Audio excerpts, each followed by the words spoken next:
Binisita ni Masbate gubernatorial candidate at suspendidong pari na si Father Leo Casas si dating Pampanga Governor Among Ed Panlilio nitong Martes ng umaga sa siyudad San Fernando.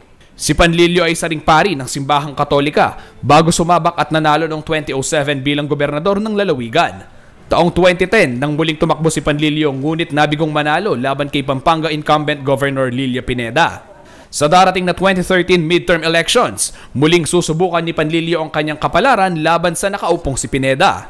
Paliwanag ni Panlilio, bagamat nasasaad sa canon law o sa batas ng simbahan na bawal pasukin ng isang pari ang politika, nakikita raw nila ang mga pangangailangang kailangang tugunan. Sa Pampanga, yung tinatawag nating corruption, katiwalian, na imbes na umasenso, maiangat ang buhay ng mga maralita, napapanatili silang maralita sapagkat kulang ng mga oportunidad, kaya nalululong sa illegal na sugal. Ang kawalan naman ng asenso sa ilalim ng political dynasties ang nais mahinto ni Casas sa lalawigan ng Masbate kaya siya kumandidato. Isang krusada ito pagbibigay pag-asa para sa ordinaryong Masbateño na hindi lang ilang pamilya ang hawak ng Masbate. And they kept Masbate poor for how many years? Humingi daw ng payo si Casas kay Panlilio dahil sa karanasan sa politika. Marami po kasi kaming matutunan, lalo na yung team po namin sa campaign, sa kanilang team.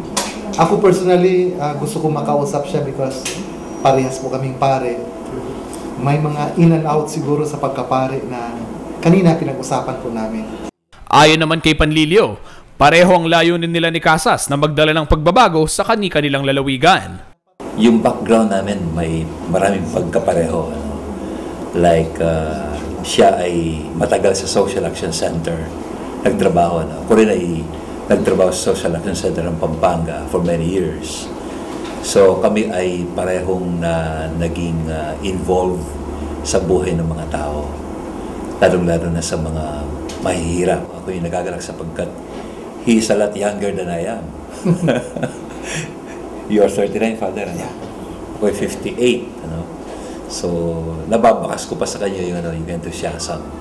Nangako naman sa isa't isa ang dalawang pari na magtutulungan sa kanilang krusada. Si Casas ang ika-4 na pari sa kasaysayan ng bansa na sasabak sa politika. Taong 2007 nang pasukin ni Panlilio ang politika sa Pampanga, habang si Father Ronnie Leomania naman ang tumakbong gobernador sa Occidental Mindoro. 2007 rin ang kumandidato sa pagkaalkalde ng Zamboanga City si Father Crisanto de la Cruz. Tanging si Panlilio lamang mula sa hanay ng mga pari ang nagtagumpay sa pagsabak sa halalan. Ako si Justin Dizon, alerto, aliso sa pagbabalita.